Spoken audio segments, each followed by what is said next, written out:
Hello and welcome to the Hoop Heads podcast. It's Mike Klinzing here with my co-host Jason Sunkel tonight from snowy Cleveland, Ohio. We were off a week last week because of our various family / basketball / whatever schedules. So we talked about doing the Eastern Conference over-unders. We were scheduled to do that last week since we did the West 2 weeks ago. So tonight we're going to go back to the Eastern Conference. Jason had to update all of the Eastern Conference over-unders for us. So we're going to be going through each team in the Eastern Conference, discussing whether or not we feel like the current over-under is higher or lower than it was at the beginning of the season. And in the course of doing that, touch on some of the particulars in regards to where each team stands in their season. So is that a good, accurate description, Jay? That is, Mike, I just want to say, I don't know if you caught today the social media clip. I have not listened to the podcast, but did you all the Ringer stuff is on Netflix now. You know this, true, false. You know this. Did you see the mismatch premiere on Netflix? Like the first three, first episode, all the pictures on the back of Jacoby's wall kept falling off the wall. And Vernon was making fun, or not Vernon, Vernon was making fun of him because he's got a basketball neon sign that doesn't fall down. And he's like, oh, this is quite the way for us to start Netflix. So Mike, my hope is that during the course of our episode, none of the pictures in the back of your background fall down. And then we can say that we made it through the episode without any calamities, pictures falling down. What do you think? All of my national park canvases are attached up there. They've been there for multiple years. They all are hanging on nails. So I feel pretty confident that they're not going to come down. He was saying that apparently he needs better nails. Something that was Vernon kept saying. Well, apparently they must have done it in preparation for doing their debut on Netflix, because it's highly unlikely that if you had things hanging there for a year that suddenly during the 1 hour and 15 minutes you're podcasting that your stuff is flying off your wall. Yeah. So yeah. Anyways, I'm guessing that was staged earlier today in preparation for the Netflix debut of the mismatch. Yeah. All right. Anyways, okay. So here we go. So we're going to go through this. We're going to go through alphabetically like we did last time. And I've got the over-under. I updated them this morning, so it was before any play today. Okay. The first one that we have is the Atlanta Hawks. Okay, the Atlanta Hawks. Their current record, the Atlanta Hawks, are 23-25. Okay. At the beginning of the season, their over-under was 47.5. I want you to take a guess. Has the number gone lower or higher, Mike, or stayed the same? The number has gone lower. I would predict it has gone significantly lower. I'm going to put the Atlanta Hawks over-under at... I'm going to put it out. I'll give the Hawks credit and say that maybe the Vegas is trying to anticipate that they are struggling to find their way without Trae Young, but they are going to. I'm going to put it at 41. 41.5, Mike. So you're pretty close. All of them are going to be halves, Mike, because you got to get Vegas can't have any pushes. They want winners losers. So I'll just tell you that ahead of time. That with all these win totals, they're going to always go half. They're not going to go. But anyways, so when we talk about Atlanta, obviously, they traded Trae Young to Washington. They got CJ McCollum and who'd they get? What was the other guy's? I'm blanking on that guy's name. Corey Kispert. Corey Kispert. That's right. So it's what are the Atlanta Hawks and what are they going to do? I don't think they're great. I think they're okay. Do they make another trade? Possibly. I don't know if there's really anything for them to do. I think there's lots of question marks now on the trade market. The big names were Giannis, and now he's hurt, and out for a while. And we'll get to that when we get to Milwaukee. And I just don't know what else can happen. I think that Atlanta was a thought for a place that he would go, along with Miami. Okay, in the Eastern Conference. I don't know why Milwaukee would trade him to an Eastern Conference team unless they were given a boatload of stuff. And I don't quite frankly know what even Atlanta has the possession of anymore as far as draft picks. But what I would say is this: I think, obviously Porzingis hasn't worked out for them because of his health. Trae Young is no longer a part of the team. They still have quite a few good young players like Rishas Shea, but like I just don't know what Atlanta Hawks are. I would love to see them in the first round if I'm the Cleveland Cavaliers. It's not going to happen because the Cavs are probably going to be, well, I don't know. The Cavs are only 2 games out of the 2 seed, which I did not even realize, which is crazy, by the way, with how terrible they've played. But I think the bottom line is this. I think Atlanta's bad, is mediocre to bad. They will probably be right around that 41-41 mark, like you said, because there's enough bad teams in the Eastern Conference that they're better than. They're 4-4 since they dealt Trae Young. They, I believe, lost. They won their first one, lost 4 in a row, and then now they've won the last 3.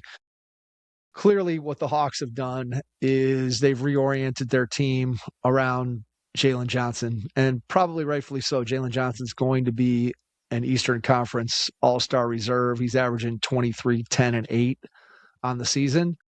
I think the question with him comes to, is he a guy that can be the number one guy on a really good high level NBA playoff team? I think that still remains to be seen, but worst case scenario, he's a really good, probably number 2, and probably a really overqualified number 3 on a good team. And I think if you're Atlanta, what you're sitting here and you're banking on is the fact that you own that New Orleans Pelicans pick, the best of the Pelicans or the Bucks pick. And what you're hoping is that New Orleans continues to languish at the bottom of the Western Conference standings, where they are currently tied with the Kings for last. And they are only ahead of the Wizards and the Pacers by 1 game in the race for the very bottom of the NBA standings. And so if somehow that Pelicans pick becomes a top 3 or 4 or wherever the cutoff is in terms of tremendous talent, I know that there's a thought that the top 3 guys, Peterson, DeBansta, and Cameron Boozer, that if you get one of those 3 guys, that you have a franchise cornerstone. And I know I've talked about how much I like Caleb Wilson at North Carolina, so maybe you can extend it to 4. But if that New Orleans pick ends up in the top 3 or the top 4, and you're Atlanta and you can add one of those guys in the draft to what you already have as a young team, does now drafting a guy who potentially could be your number 1, and then now Jalen Johnson eventually in 2 or 3 years is your number 2, and you've got Risa Shea, the former number 1 pick, who really hasn't had a great year, hasn't progressed the way that I think Atlanta certainly hoped that he would. But you have the makings of a really nice young roster moving forward. If you're the Atlanta Hawks, you still have Dyson Daniels, who maybe has plateaued a little bit offensively this year, hasn't progressed in the way that they had hoped, and he's been maybe not quite as good defensively as he was last year, but certainly very good. And so I think if you're the Hawks, right, what you've tried to do is you've convinced yourself that trying to win with Trae Young wasn't going to work, so you made the best deal that you could. I know we talked about it being sort of an addition by subtraction, or just trying to get off Trae Young's contract. And I think essentially that's what the deal with the Wizards was. CJ McCollum, who knows how long he's going to be in Atlanta. He's an expiring contract. And then Corey Kispert, I think, is a guy that can potentially help the Hawks moving forward. But certainly when you look at the resume of Corey Kispert, it's nowhere near in comparison to the resume of Trae Young. So they're just basically trying to dump Trae Young's contract and get out of that business. And now they just have a young roster moving forward, and it's going to take some draft luck. And if they get it and they end up selecting the right guy, and that guy becomes what many think that those guys at the top of the draft can become, suddenly you've got a very interesting roster with a lot of really good pieces. But if you look at the history of the Atlanta Hawks over the last 10 or 15 years, I would say they have pretty much chronically underachieved, other than the 1 year where they went to the conference finals with Trae Young. Other than that, I Yeah. think most of the time people have maybe predicted they were going to be a little bit better than they were, and they've somehow settled in around 500 and ended up in the play-in. And it seems like that's where they're probably going to settle in this year, and maybe some luck in the draft will change their fortunes. But I think that's where we sit with the Atlanta Hawks. I'd expect them probably. I don't know. I think that the number is pretty close to probably where they're going to end up, somewhere around 500. Yep. All right, this next team, Mike, you took a big swing and a miss at the beginning of this. Oh, by the way, we had both had the under on the Hawks, so I'm feeling pretty good about that. The Boston Celtics. The Boston Celtics currently sitting at 29-17. Their over-under was 41.5. You took the under, Mike. I took the over. And you thought, I'm pretty sure, I have to pull back to the curtain on this one. Pretty sure that you told me I was crazy, that you didn't see how they were going to play this, how they were going to survive without Tatum and everything. And obviously they've done a very good job. Do you want to take a guess? Has the line gone up or down, Mike, for the Boston Celtics? I'm guessing it's gone up. I'm going to say, I can't, I look at all these teams and I can't really believe that.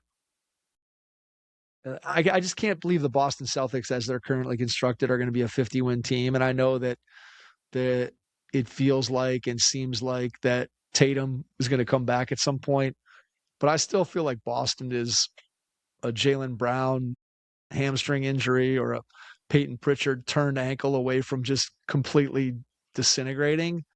And I feel like in so many ways they've done this with smoke and mirrors and guys like Luke Garza and Queta and just Jordan Walsh, dudes who nobody really saw it coming. And look, kudos to Joe Mazzulla, right? I mean, he's been able to do with this roster, and Jaylen Brown has really, I think, proven himself to be a guy that maybe has been underrated. NBA Finals MVP. He certainly has flaws, but if you start putting together the list of the top, certainly 15 players in the league, this year for sure, you'd have a hard time leaving Jaylen Brown off of that list. But I still feel like this team is smoke and mirrors.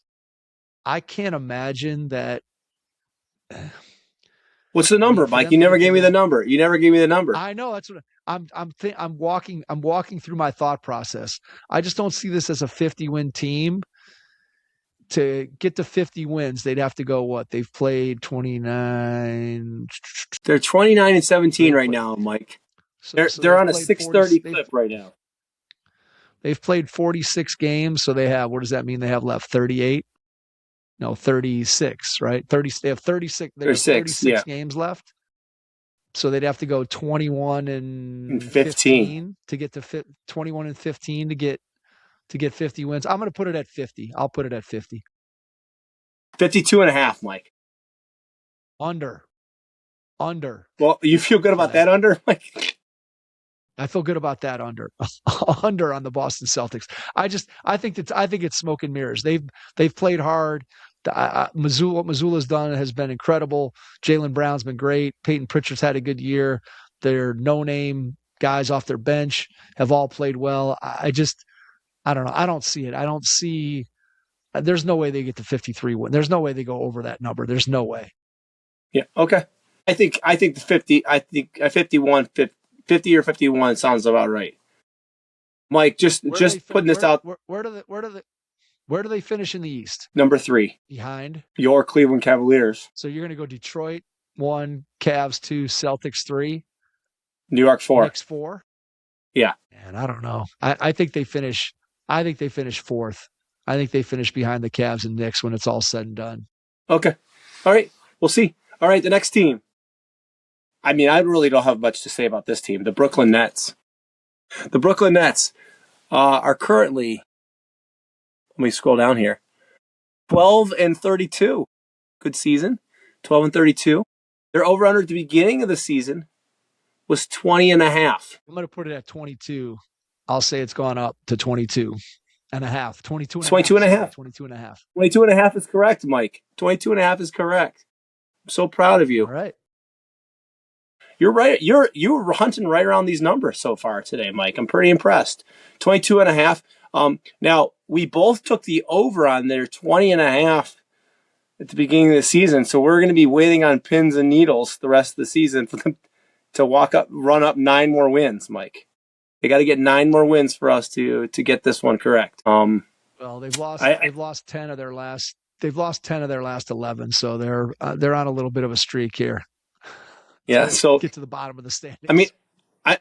and once again, Mike, I'll be honest with you, I don't really have much to say about the Brooklyn Nets other than the fact that I know Jordy Fernandez was really pissed the other day, and he, after 2 straight defensive possessions, he called a timeout just to pull someone out of the game. I don't even remember who it was, but I saw it on Twitter. Do you even know what I'm talking about? I didn't see that. I did not see that. He was really mad, Oh yeah, and he no, I pulled the did. guy up. No, that was Cam Thomas. Cam Yeah, Cam Thomas Thomas passed hit. up a shot at the end of a shot clock. The ball came to him at the end of the shot clock, and he passed it to his teammate, and the shot clock expired while the pass was in the air, and then he got pulled out. I did see that. Yeah, but then I'm pretty sure there was like some precipitating events prior to that made him upset. So, anyways, all right. So I don't know. Could Do you well have have anything been. to say about the Brooklyn Nets other than that, or are we moving on? We good? I think 2 things on the Brooklyn Nets quickly. Not I don't want to belabor the point, but Brooklyn clearly is going to be one of the top. Or is going to clearly be one of the worst 5 teams. So I think you have it basically at this point. We have it narrowed down to Brooklyn, Washington, Indiana, the Pelicans, and the Kings. I think Utah probably is going to try to get there, so maybe you could throw them in there as team number 6. But and Milwaukee, we'll talk about Milwaukee when they get there. Maybe they're going to be in there, but Brooklyn is going to do their best to finish down near the bottom of the standings. So that's the first part. And then the second thing is, are they going to trade Michael Porter Jr.? Is he going to be on the move, and what could they potentially get for him in a trade? Will there be a contending team that looks at what Porter can do and says, hey, we'd like to add that guy to our mix? At one point I read, this was like a week and a half ago, I read that the Cavs could potentially have interest in Michael Porter Jr., a Darius Garland for Michael Porter Jr. trade. And look, I've never been a huge fan of Michael Porter Jr., but the article that I read made a lot of good points about just his movement, his size, the fact that, just like we've talked about, that the Mitchell Garland backcourt defensively in the playoffs is always going to be dicey. And Michael Porter Jr. has been in championship situations with the Nuggets.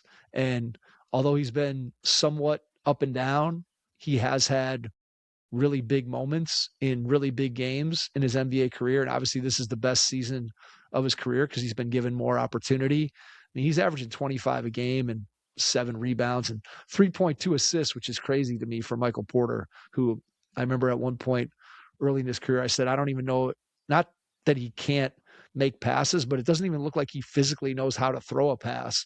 And so he's had a really good year. He's shooting almost 39% from 3, 85% from the free throw line. He's been really, really good. It'll be interesting to see if any contenders go after him. I've heard him linked to potentially to Detroit is a place that I heard might have interest in him. And like I said, I heard about that Cavs potential deal. And I think that was more speculation than anything that was real, but just proposing an interesting trade of Garland for Porter. So those are the 2 things that I wanted to hit on with the Brooklyn Nets. I don't Okay. know if you have any thoughts on the No, I don't have Porter any for thoughts. Garland. Would you do? I don't want. I don't want Would you Porter. I do don't it? want Porter. I don't want it. No. Okay, that's fair. That's fair. Now you sign up for the guy who's coming home tomorrow. Some kind of trade involving that guy. Sign me up. All right. Sign me up. All right. Charlotte, currently in the NBA standings, 19-28, but a pesky. They're pesky. I'm going to say they're pesky, Mike, because they had been on a heater. They played really well. They're 6-4 in their last 10. They're playing really well. Unlike the rest of the teams in the bottom of the standings. I mean, I guess Indiana's doing okay over the last 10, but they're pesky. They're playing hard.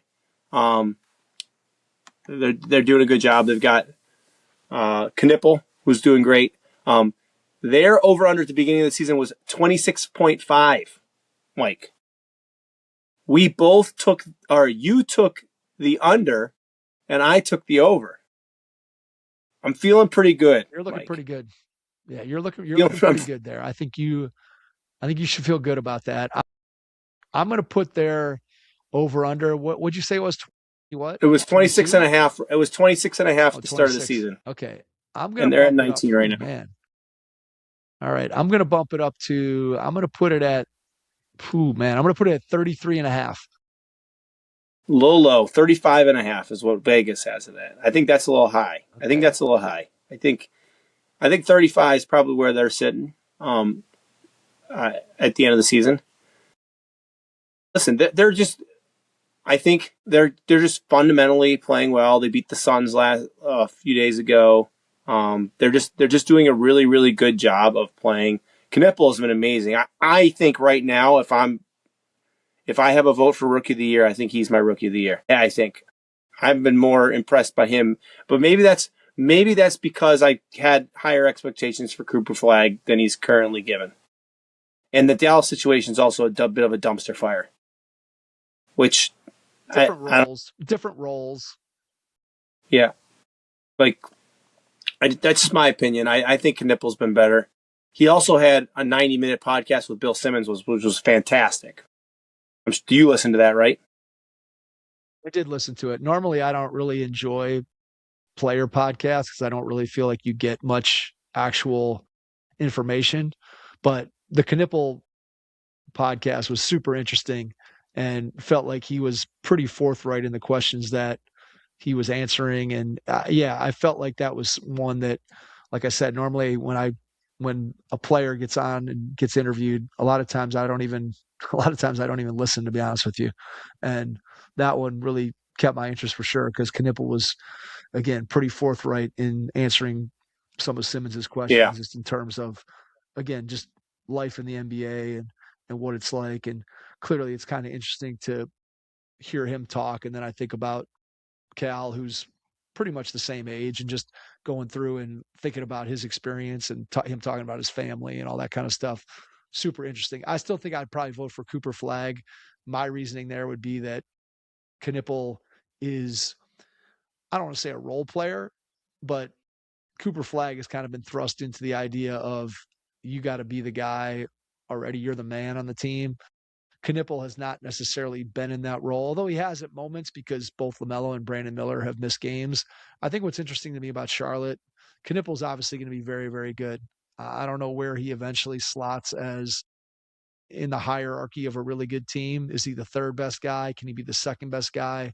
Clearly, his shooting, I look at him as, to me, a lot of what he does reminds me of sort of a Klay Thompson type of player, that he's going to be able to play well on the defensive end of the floor. He can move and shoot in different ways. I think he's maybe even a little bit better than Klay at times, putting the ball on the floor. But clearly, his shooting is going to be an A+ skill for the rest of his career. I've always liked Brandon Miller. I think his athleticism and what he brings to the table as an all-around player is super interesting. He's just had a hard time staying on the floor and off the injured list. And then we've talked about LaMelo over and over and over again. And clearly LaMelo has some flaws in his game, but the best version of LaMelo still can do things that there aren't very many players in the league that can do what he does at his size. And I know I don't have it in front of me, but I know from hearing other pods talk about it that when they have those three guys on the floor, that their plus minus is really high with those three guys. And they haven't had it a ton yet this season, but when they have, especially recently, they have been lights out as a trio. And so I do think that I expect Charlotte to continue to move in a positive direction. And I think that they're going to have to figure out eventually what LaMelo is. Is LaMelo going to fit into a winning team? I don't know for sure. But I think that in Brandon Miller and Knipple, you have two guys who should be franchise cornerstones, and you would like to see if LaMelo could be that third guy or whatever, the superstar in the middle. I don't know how you classify LaMelo Ball at this point, but I like the Miller Knipple duo. And if you can get the best version of LaMelo, I think Charlotte has a pretty good foundation here moving forward. Yeah, I agree. Listen, they've overproduced comparatively to what we thought they were going to do at the beginning of the season. I will say though, I want to push back on something that happened this past week. They had Rivals Week, and the Cavs played Charlotte on Rivals Week. Well, And what's let's even just put it this crazier is way: Rivals Week is ESPN sent their top team on Wednesday for the Cavs Charlotte game. What the heck is going on here? Rivals Week is pretty contrived. Here's my question for you with Charlotte. We can leave it here. Does Charlotte make the play-in? Can they get up into the play-in this year? I think they They're can. right I think now they 4 can. games, but I think they can. who They've do got they to do a who do they lot, but knock? they can. Who do they knock out? Do you knock out Atlanta or do you knock out the Bulls? The Bulls. I think they could potentially knock out either of them, but I think the Bulls are more likely, Yeah, right? that's what I would probably say. If I had to pick between the two teams, it feels like Atlanta has a higher ceiling, but it's going to be tough only because, again, they're 3.5 games behind Atlanta and they're 4.5 behind the Bulls. So that's a pretty decent distance to make up. And with LaMelo's injury history, who knows if he's going to be able to stay on the floor. I won't be totally surprised, but I think it's going to be difficult for them to get up into the play-in. All right. Well, let's move on to that Chicago Bulls. Before we do that, Mike, I just want to give you a quick update. I don't know if you found like Miami's playing UMass tonight. Miami of Ohio is I playing did know UMass that, yeah. tonight. Miami's up 1 with 4 minutes left. Here we go, baby. They're riding the red. What are they? The red. What's their The Red what's their Hawks, the Red the Red Hawks, Hawks? the Red Hawks. They're keeping games close. The second best player is out sick tonight. So they're playing without their second best player. Then their one guy towards his ACL, right? So interesting. It's interesting. Your Kent State Golden Flashes couldn't get the job done a few weeks ago.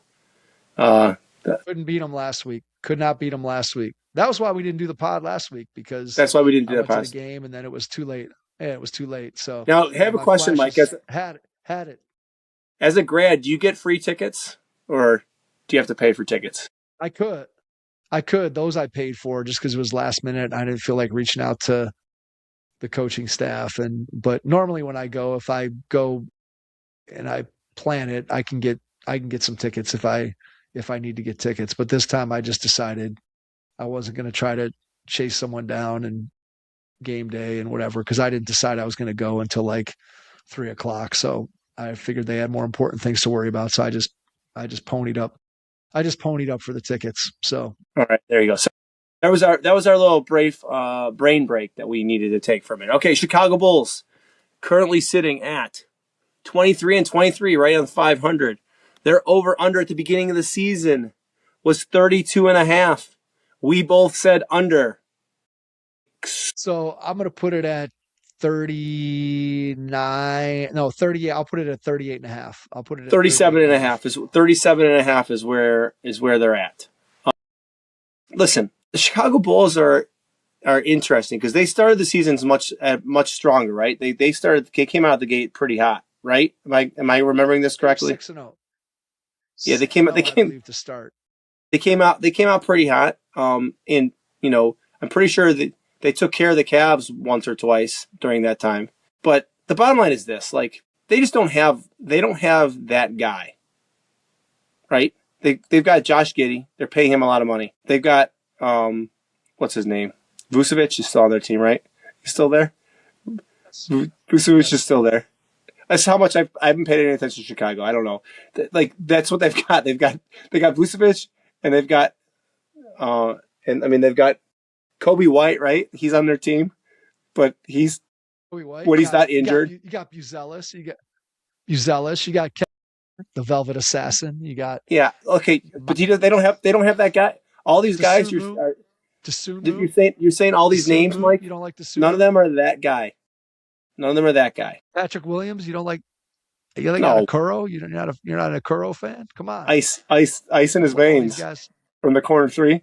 Here's what I would say about the Bulls. The Bulls are. It feels like they are just. They might be the most blah team in the NBA. They're treading water, Just Mike. thinking They're about, treading water. They're treading water. yeah, they're they're always right around 500. There's nobody on their roster that gets me excited. Like Kobe White's fine. He's a good player. Josh Giddey, he's a good player. Vucevic has a role. Buzelis potentially could be good, but he hasn't really taken a leap this year. I know there's a lot of talk that Io DeSunmu could be a guy that contenders might potentially want as a bench player that could bring some energy and some scoring and some defense to a team that's trying to win a title. What could the Bulls potentially get for him? Would they want to trade him? Who knows? I just think the Bulls are a team that are going to continue to kind of plod along, and I'd expect them to finish somewhere in the 38, 39, 40 win territory. And if they do that, that'll be enough to keep them in the play-in where they've traditionally fallen for years and years and years. This team, when you look at the Chicago Bulls, and obviously you think about the history with Jordan, but you think more about the history with the owner.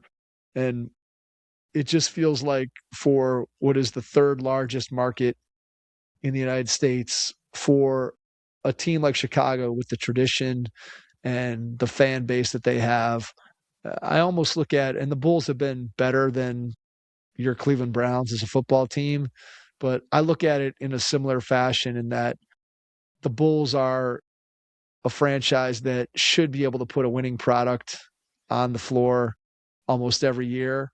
Dallas Cowboys, Mike. And That's the better for whatever equation. Dallas Cowboys are a yeah, better.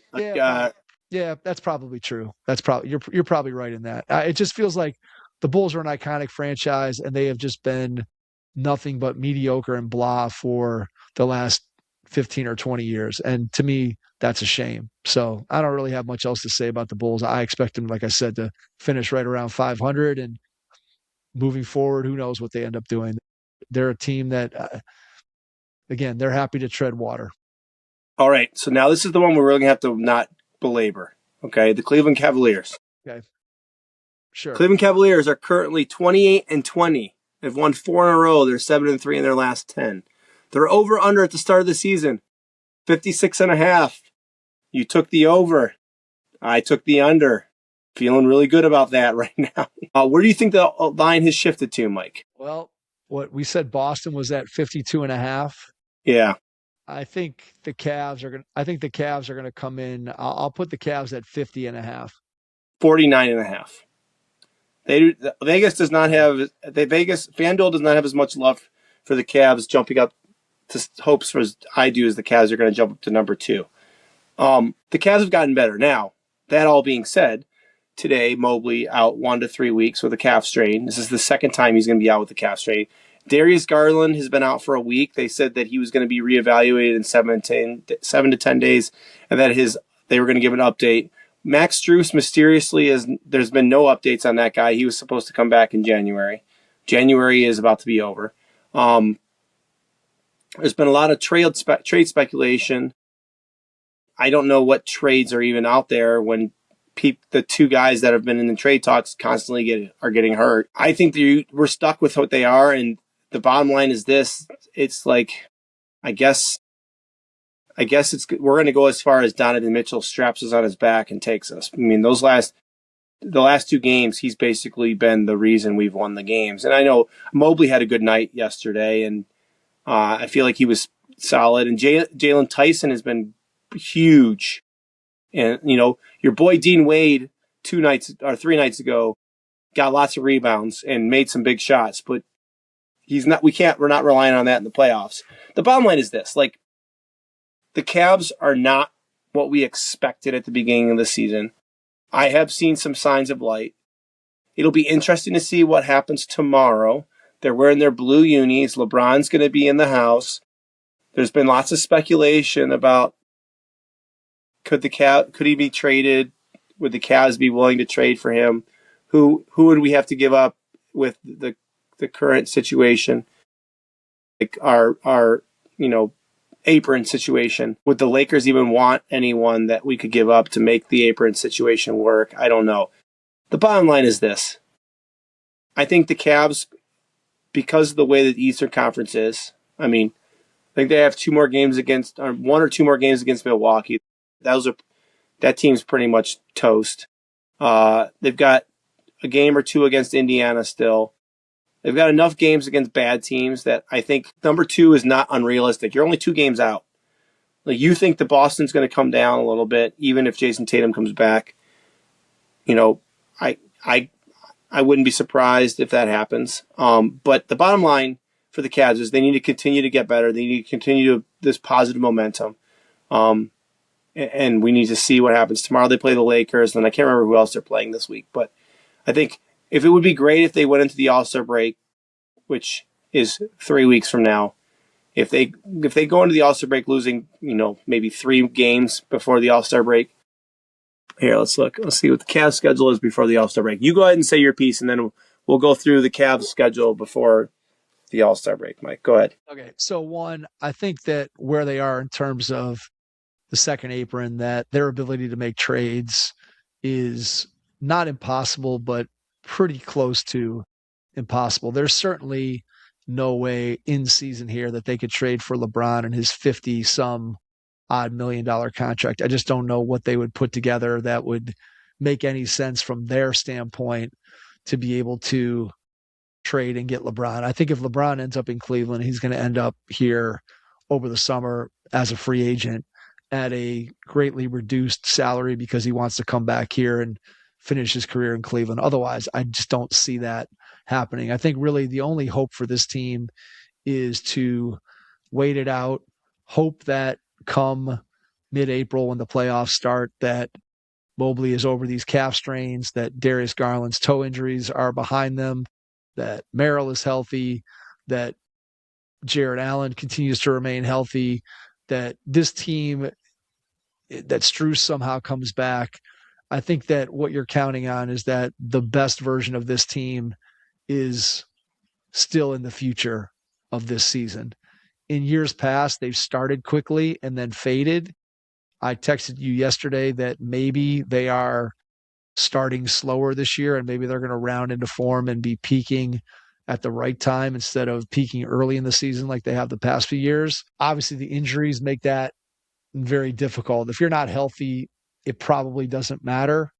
And yet, you said it, when you look at the Eastern Conference, here's what I would say, and this is going to sound completely contradictory, but there's nobody in the Eastern Conference that I would be afraid of, that I would say the Cavs couldn't beat in a 7-game series. There's also amongst the top, I would say maybe I wouldn't be afraid of the Bulls in a 7-game series. I'd be a little bit afraid of the Hawks because I feel like we always play terribly against the Hawks. So I could see 8 of the other 9 teams that are currently in the Eastern Conference playoff or play-in picture that I could see the Cavs losing a 7-game series to one of those teams. At the same time, I could see the Cavaliers beating any of those teams. And I think that's where we're at. And it's an unfortunate position for this team to be in after winning 64 games last year and feeling like they were going to again run roughshod through the Eastern Conference in the regular season and then have to prove themselves in the playoffs. That hasn't been the case, which is going to make the road to the NBA Finals more difficult than maybe it would have if they'd have had a better regular season. But my hope is that they get healthy and when the playoffs roll around, that they're playing their best basketball. And even then, the referendum on this team was going to be in the playoffs anyway. So the regular season, it is what it is. I hope they're playing better as the season goes along, and I hope that they're healthy. But whatever their regular season record is, whether they finish second in the East or whether they finish 7th in the East, it's all going to come down to what is this team capable of doing in the playoffs. And like I said, I think they're capable of beating any team in the Eastern Conference in a 7-game series. And I also think that they're capable of losing to 7, 8, 9 other teams, depending on how things were to go, matchup wise, injury wise. There's no team that they could play in the playoffs that I would be like, man, I feel super confident we're going to win this series. And conversely, there would be no series I would go into and say, oh, I don't see how we could win this one. And maybe that's a good place to be with this team because I've lost over the last 3 playoff runs. I've lost confidence in this team's ability to be mentally and physically tough when they need to be. And if they're just going to rely on Donovan Mitchell, we've seen that movie in Utah and we've seen it several seasons in the playoffs here in Cleveland. And as good as Donovan Mitchell is, the one man Donovan Mitchell show might win you a game, but it's not going to win you a series or multiple series. It just isn't. And so this team needs to be healthy come April in order for them to reach their potential. I think they probably, I'm going to say they go over that 49 and a half and get to 50 wins, but it doesn't matter. It ultimately just matters how they play in the playoffs, and their health is going to be a big part of that. All right, so here's they've got 7 games before this All-Star break. They play the Lakers tomorrow. That could be a win, that could be a loss, right? It's a home it's a home game. I'll call it a win. Okay. They play at Phoenix, then they go on a West Coast swing. At Phoenix. Phoenix has been playing bad lately. No Devin Booker. Booker's out. I'm going to say that's a win. At Portland, that's a win. At the Clippers. Okay. The Clippers have been playing really good. Clippers are 15-3 in their last 18 games. So yeah, they've been playing really well. Okay. Then they're playing at Sacramento. That's a win, I would like to think. Then they're playing at Denver. At Denver. They should be able to beat the Denver Nuggets as they're currently constructed. They should be able to, but I think, well, we can count that as a win, but then what I would say is one of the games we counted as a win, they're going to lose. How about that? Well, how about the last game before? How about the last game before the All-Star? The last game before the All-Star break, home against the Washington Wizards. All right, that would be a dumb game to lose. I think that would be a dumb game to lose. Yeah, I think there's two losses in there. I think if you go 5-2, I think you're probably pretty happy going 5-2 with that long West Coast, the 5-game West Coast road trip. If you can go 5-2, I think you feel pretty good. You got to get the Lakers game and you got to get the Washington game.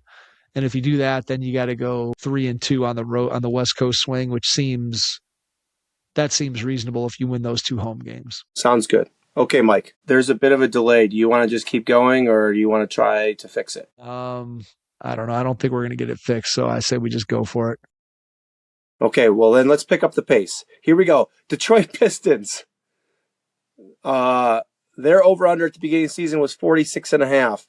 They are currently 33-11. You went over.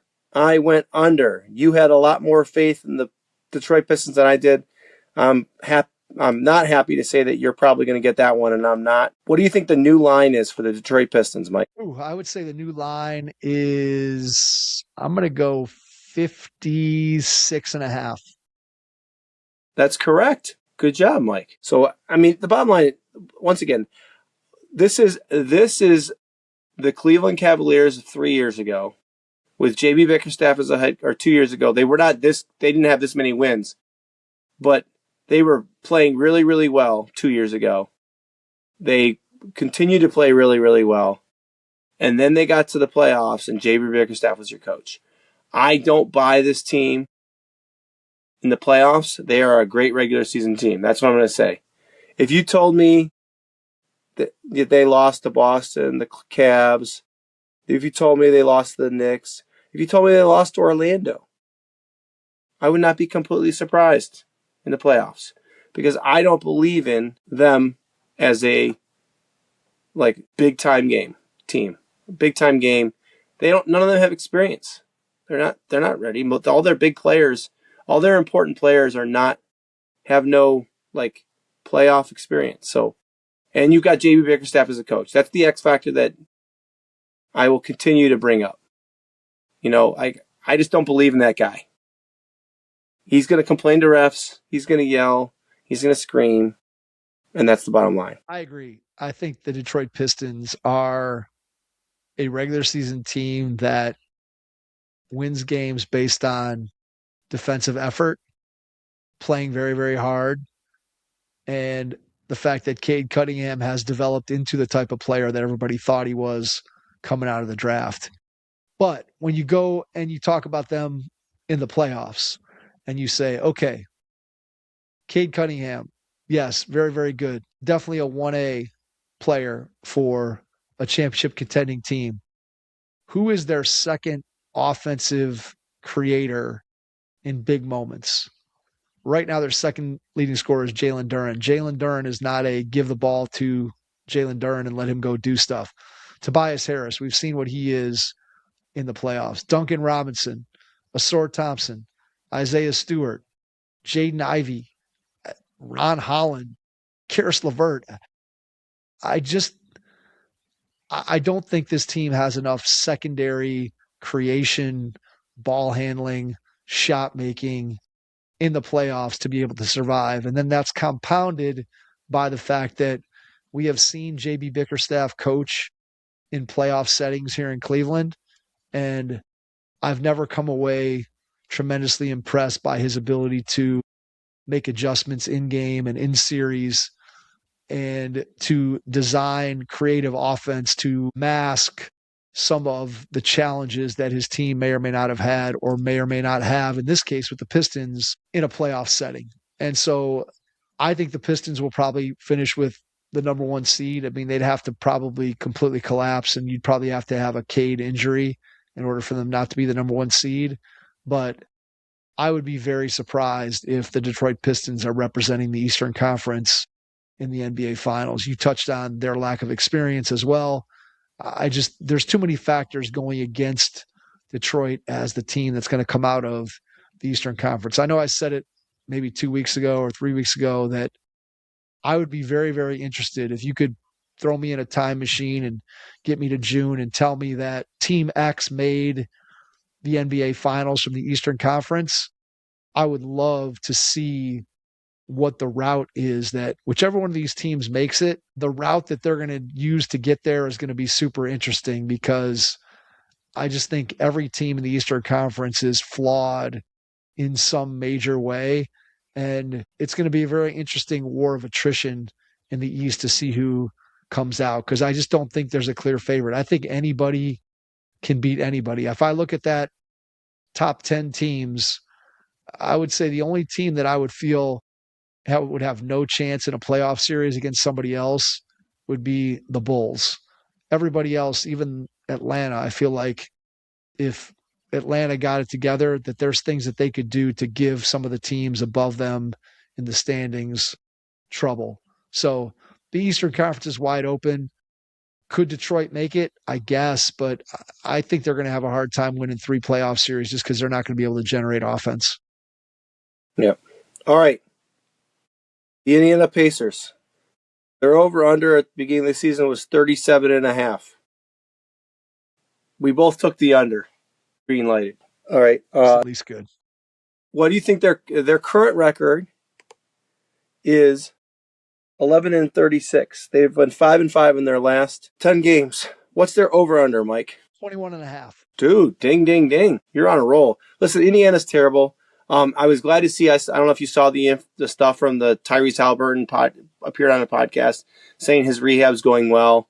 They are in an interesting situation where, this season's a lost season. They're not going to rush him back, and maybe they're going to end up with the number 1 pick or a top 3 pick, and then Indiana's going to be a team next year that no one's going to love to play. Right? They're going to go from. They legitimately could come from a team that was terrible, terrible, terrible to being really good. You're going to have Halliburton.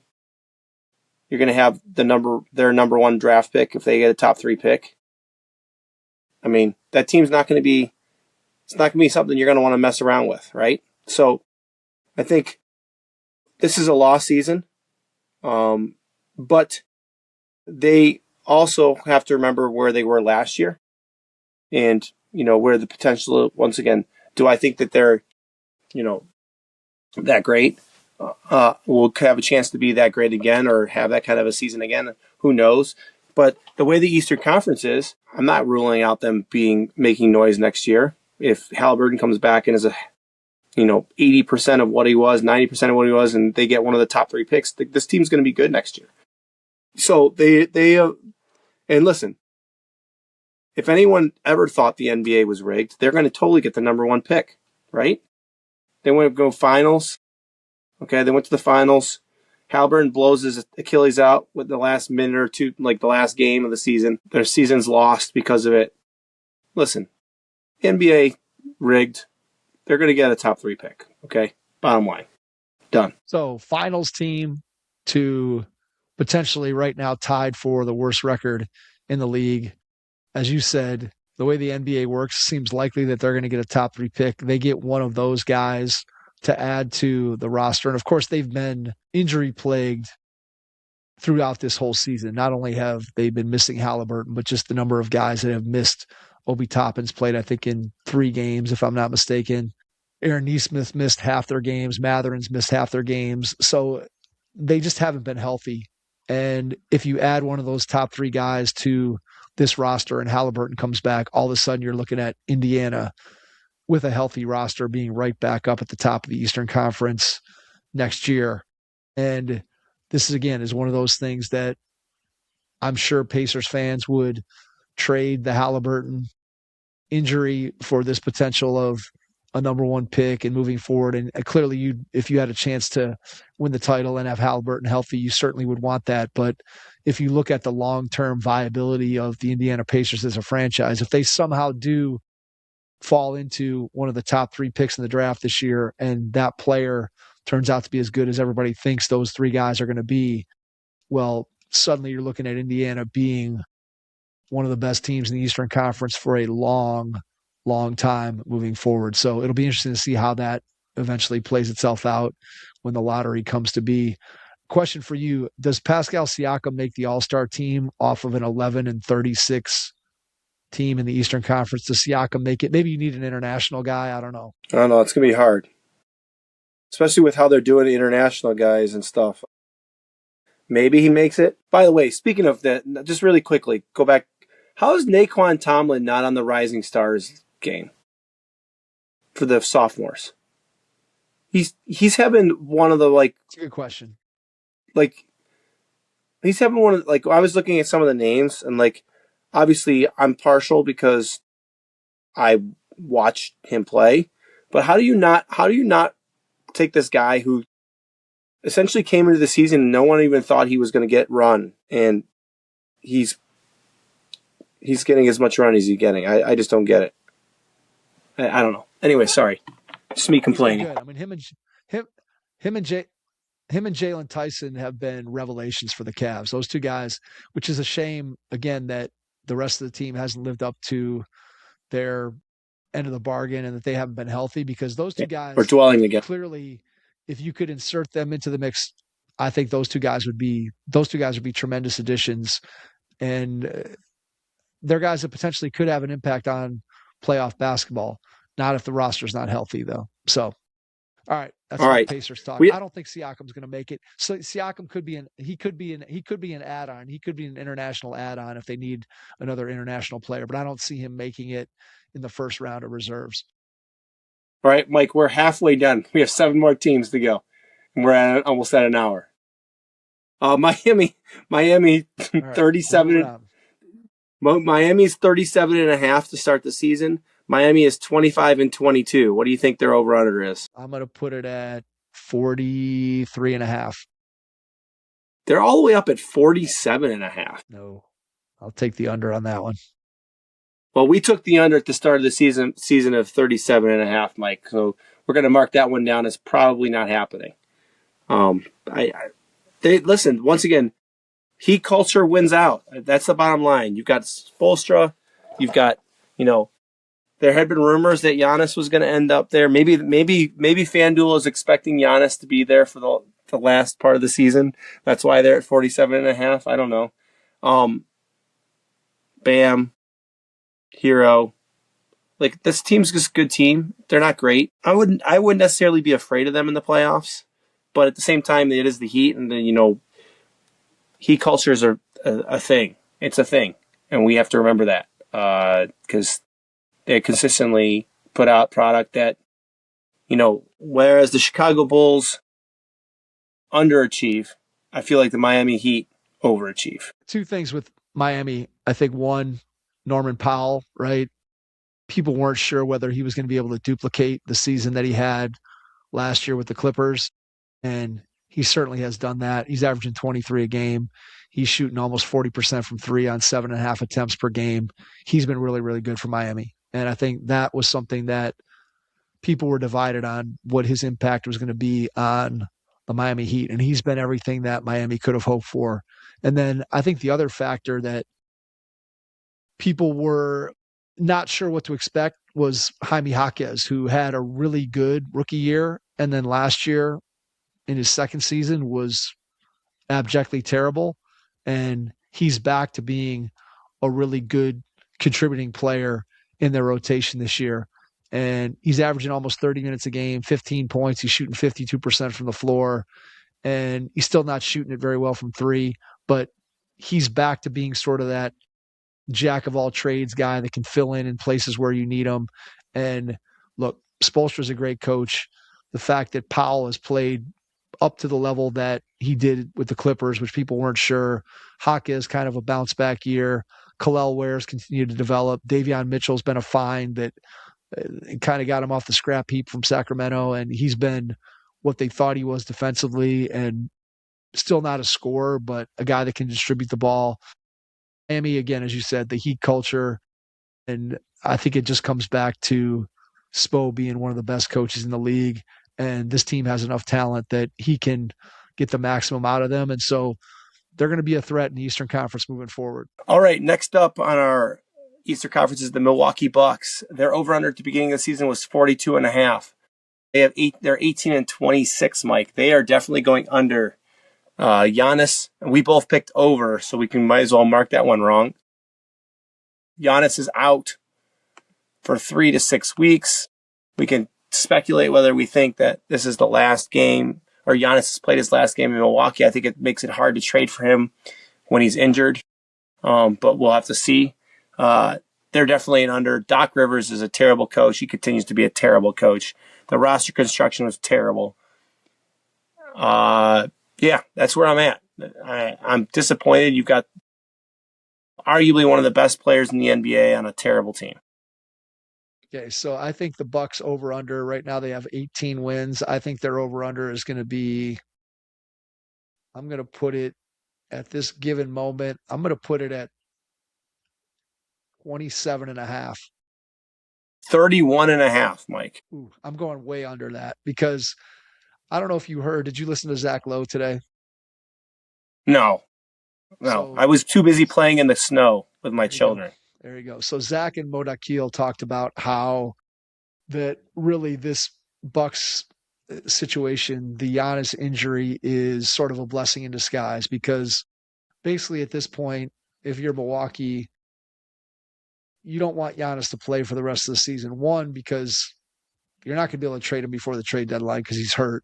Already teams probably had injury concerns with him, which we talked about before. Now he is hurt. So nobody's really going to trade for him with the idea of not knowing that he's going to be healthy or not.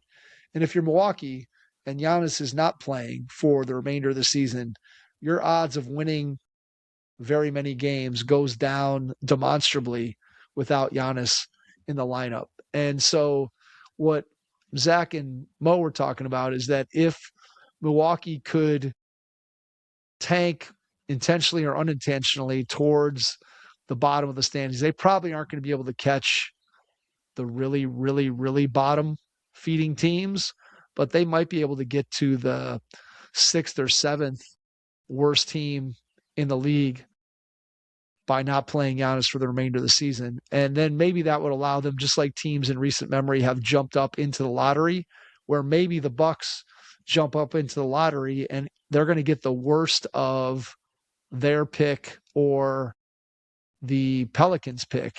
And so maybe the Pelicans jump up, and even if the Pelicans get the number 1 pick or the number 2 pick, maybe Milwaukee could somehow luck their way into the 2nd or the 3rd or the 4th pick. And then in the summer, the Bucks could then go to Giannis and say, hey, do you want to sign this extension? It's going to be you and the current roster, and we're going to add AJ DeBansta to the mix. And maybe that would be enough to convince Giannis to stay in Milwaukee. So, and if they wanted to then trade Giannis, now they could theoretically have a guy, a superstar in waiting who's young that they could then retool the roster around. And if they traded Giannis, try in the summer to get back a bevy of picks and maybe a young player or two that they could then build around whoever they get in the draft. Now, that supposes a lot of luck that New Orleans stays at the bottom and that they hold their draft position or move up into one of the top 3 spots, and that Milwaukee somehow sinks down low enough to increase their odds to give them a chance to get up into that top 3 or 4 picks as well. That's a lot that has to go right. But if you're Milwaukee at this point, I don't know what you have to lose. You're spinning your wheels. Giannis isn't going to get traded during the season. Maybe he gets traded in the offseason. I think you wait and see how the lottery plays itself out. But if you're Milwaukee, you just tell Giannis, hey, buddy, good luck rehabbing the injury. There's no sense in bringing you back. We're going to be so far out of the play-in at that point that there's no point in you playing. And if you're not playing, at least we got a shot at a better draft pick. And then maybe if they get enough lottery luck, that gives them the ammunition to be able to either A, keep Giannis, or B, trade him with the idea that they're going to be drafting the next centerpiece of their franchise come the 2026 NBA draft in June. So we'll see what happens. That's what I see Milwaukee doing. I think they're gonna be moving towards the bottom of the standings very quickly from this point forward. Tankapalooza is what you're saying. Yes. Tankapalooza. All right. The New York Knickerbockers, over-under at the beginning of the season was 53.5. They are currently at a record of 28-18. I don't know, did you see the clip going around of Karl-Anthony Towns not getting back on defense? I didn't see it, but I can imagine it. The announcers, the Knicks announcers were yelling, "Where's Towns at? Where is he at?" 2 straight possessions, they were playing 5-on-4. Look, here's what I'll say. I'm going to guess the Knicks number. The Cavs are at 49.5. So I think people are more confident, or they think more people will bet on the New York Knicks. So I'm going to put the Knicks at 50.5. Good job. Good job, Mike. You're good. You're doing good today. I don't think I agree with that, but here's what I'll say about the New York Knicks. And I said it when they traded for Karl-Anthony Towns, and I'll say it now. And it's been something that has been loud in the media as the Knicks have kind of floundered over the last 2 weeks, despite the fact that they've now won 3 in a row against some terrible teams. Karl-Anthony Towns is not a guy that I would want to have on my team if I'm trying to win high leverage playoff games. I just think that he's a bonehead. He's going to do stupid things. He's not a winning player. And I said it from the moment that they made that trade, that for Minnesota, it was addition by subtraction. And for the Knicks, it was subtraction by addition. And as long as Karl-Anthony Towns is on the New York Knicks, I'm not saying that they couldn't beat the Cleveland Cavaliers, because they very well could. But the New York Knicks are not winning an NBA championship with Karl-Anthony Towns on that roster. And with the amount of money that he's due to make over the next 3 or 4 years, I don't know who in the league would be willing to trade for or would want to trade for Karl-Anthony Towns. So what I would say to Knicks fans is, I'm guessing you're stuck with Cat for the next 4 years, unless you're going to attach a bunch of stuff to get off his contract at some point. And maybe they will.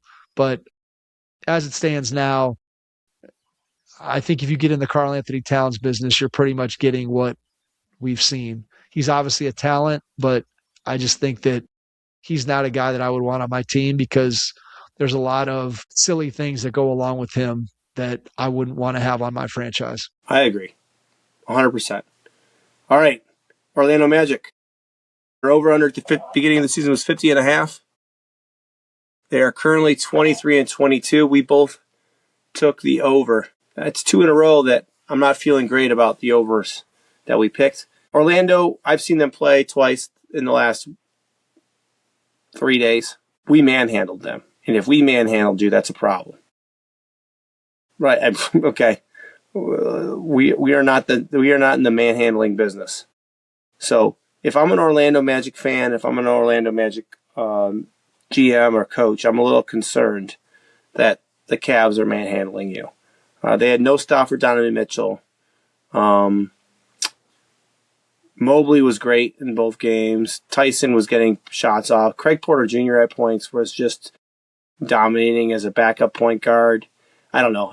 Can they still make a run? Sure, but I'm not super encouraged by what I saw the last 2 of the last 3 days. I think with Orlando, their questions are short term in can they figure out how to get their entire roster healthy and figure out whether or not the team that they currently have constructed can win the way that we all thought they would heading into the season.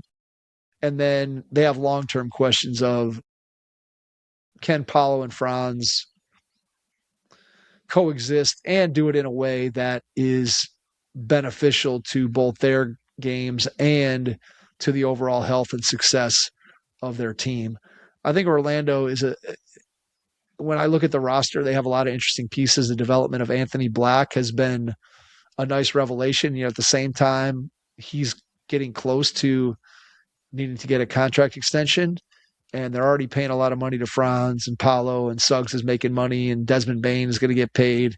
And so the combination of getting very expensive and then being around 500 is not really a combination of where you want to be. I think the big question for Orlando moving forward, not just this year, but into next year is, and beyond, can Paulo and Franz play together? And if they can, great. If they can't, which one of those two guys do you want to keep and build around? And I think that even though theoretically Paulo might be the more talented player, I think there's some thought that maybe Franz would be the better guy to build a team around just because of his skill set and willingness to maybe share the ball and be a better playmaker than potentially what Paulo is. But I've seen Paulo do it in the playoffs, and I've seen Franz come up small in the playoffs. I think if it was me, I'd figure out a way to build around Paulo, but that's just me. I don't know what they're going to do. This seems like a team that in the offseason might be looking for a new coach to kind of shake things up before they decide to make any personnel changes. So depending on how the rest of their season goes, I see the Orlando offseason not necessarily being marked by a trade of one of their key players, but instead, I think they end up parting ways with Jamal Mosley and seeing if they can't bring in somebody else to use this roster in a different way and see if they can't get the potential that everybody thought they saw heading into this season out of the talent that they have on the roster, especially in light of they made the all-in trade and traded 4 number 1 picks for Desmond Bain. And it really, to this point, not that Bain's been bad, but obviously it hasn't impacted winning and impacted their offense in a way that they had hoped. So Orlando's been a disappointment. As much as the Cavs have been disappointing, Orlando has probably been even more disappointing than the Cavaliers. So, yep. All right. The Philadelphia 76ers currently with a record of 24-21. They started the season at 42.5. Mike. I mean, the question with Philadelphia is, does anybody trust their health for any length of time? No. No. You're a no. The answer is no. You're a no, and I'm a no. But I think there's going to be somebody that's going to want to bet this. So I'm going to put the Philadelphia 76ers, I'm going to put them at 45.5. It's 44.5. You're wow. Look at you trying to give them even more points. It's 44.5, Mike. Listen, everything you just said is all hinges on their health. Can they be healthy? Is Joel Embiid healthy? Is Paul George healthy?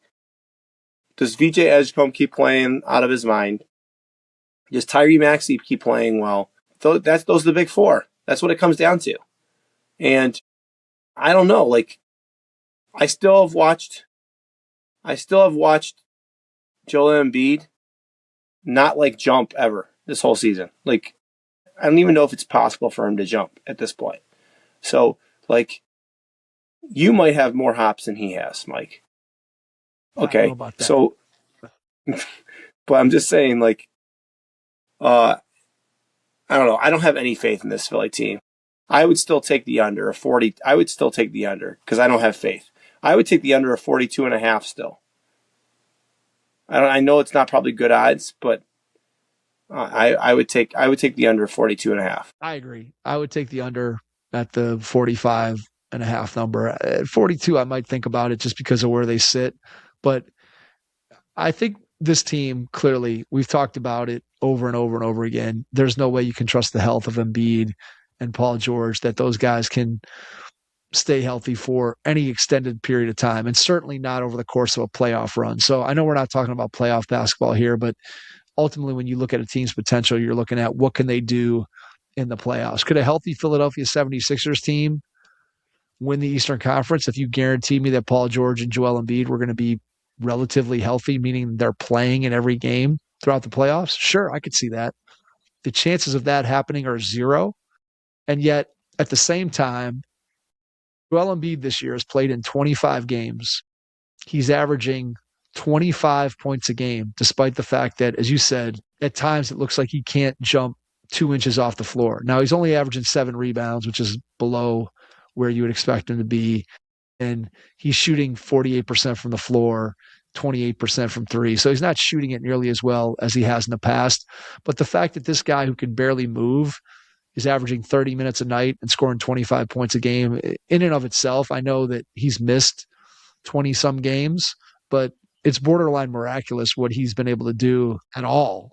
And so that's had an impact on their regular season success, but there's no way that you can have any confidence that that's going to continue, that he's going to be able to play a majority of the games for the remainder of the season. And without him, you're relying on the Maxey Edgecombe backcourt, which is very, very good. But similar to the Cavs, it's small, it's undersized. Despite the athleticism that those two guys have, I think there's a ceiling on how good your team's going to be when those are your two best guys in the backcourt. And so I'm going to go under that 45.5 number on Philly. And look, could they win a playoff series? Could they beat the Cavs if they match up with them in the first round? Absolutely. Can that team go on a 2-month rampage through the Eastern Conference in the playoffs? There's no chance because those guys aren't going to stay healthy. Got it. I agree. 100%. All right, Toronto Raptors started the season at 39.5 for their over-under. The Toronto Raptors are currently 29-19, slightly ahead of the Cavs. What is their current over-under? So I can't believe that Vegas has as much confidence as they do in the Celtics, Knicks, or Cavs. And I think they probably feel a little bit better about them than the Sixers, especially considering that they have 5 more wins at this point. So I'm going to put the Raptors at 40. I'll put them at 48.5. 47.5 is what FanDuel. Listen, the bottom line is the Toronto Raptors remind me a lot of the Detroit Pistons of last year. It kind of came out of nowhere. No one expected them to be good. They're being, they're competent. They're playing well as a team. When you look at they're 6-4 in their last 10. They've won 4 in a row. They're 22-12 at home, so they're playing well at home. Or not 22-12 at home. They're 22-12 in the conference. At home, they're 13-10. They're playing well on the road. They're 16-9 on the road. That's pretty good. I mean, they're 16-9. Then I look at the Knicks. They're 9-12. So I think it's impressive what they're doing on the road. They're continuing to win at a decent clip. And am I afraid of the Toronto Raptors? No. I'm still mad at Scotty Barnes won Rookie of the Year his first year. I still hold that over his head, and I will continue to hold that over his head because he's not better than Evan Mobley. Okay? But what is interesting is, when I think of the Toronto Raptors, is Scotty Barnes the player you think of, Mike? No, I don't know who I think of on this team, in all honesty. I guess that's what I'm saying. I don't think of anyone. I mean, Scotty Barnes, and I know Brandon Ingram when he's healthy. This is a team. This is a team that's 4th in the Eastern Conference. Who's their best player? Scotty Barnes is their best player, probably, but I expect this team to slide. I don't think they are going to finish in the top 4. I would be very, very surprised. I could see them finishing 5 or 6. I don't think they'll finish in the top 4. Like you said, they have a collection of, I would say, good players. I don't really love anybody on their roster. There are things I like about each of the guys that they have, but again, what's been surprising about Toronto is the fact that their defense has been, I think, better than expected. Offensively, people kind of thought that they were going to be pieces parts and how are they going to fit together, and they've made that work. But I think universally people thought that their defense wasn't going to be very good. And they have proven that to be otherwise. And I think that's why they are where they are. I don't know how sustainable it is. And I would expect that, like I said, they're going to fall a little bit from where they are. I would take the under on their current over under. What was it, 47 and a half? I'd take the under. I'd take the under on that with the Raptors. I'm not 100% convinced that this team is as good as their record at this point. All right.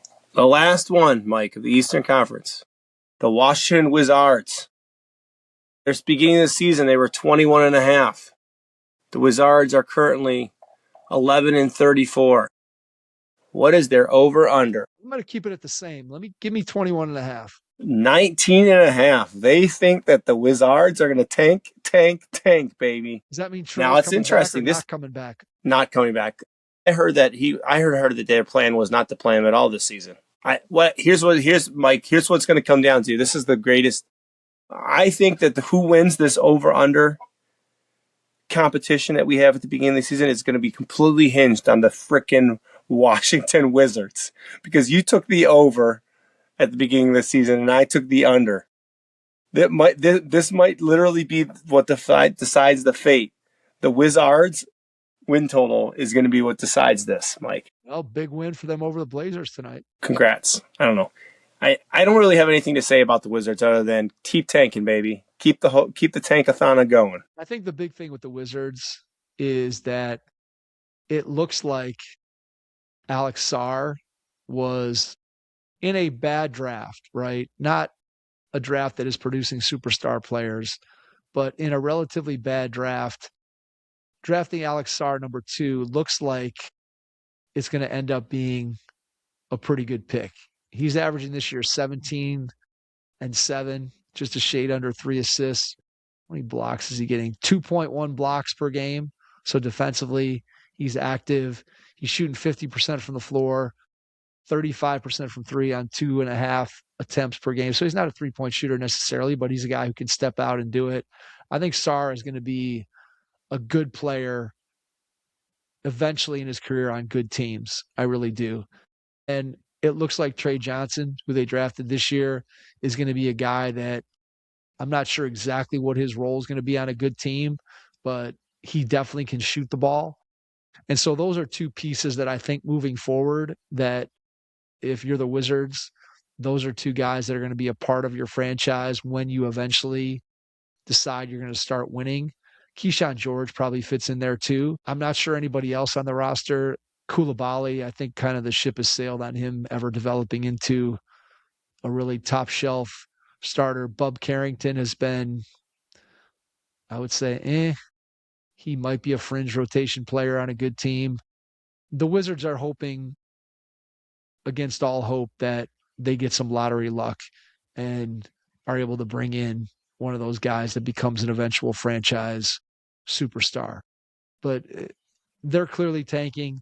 They want to try to maximize their odds of getting to the top of the draft. And I expect them to be pretty successful at doing that, not even having to sit guys. The roster is just that bad. Yeah, I agree, Mike. All right, well, this was a fun exercise, but I have one more question for you, Mike. I want your take on your quarterback, Shedeur Sanders, being named to the Pro Bowl.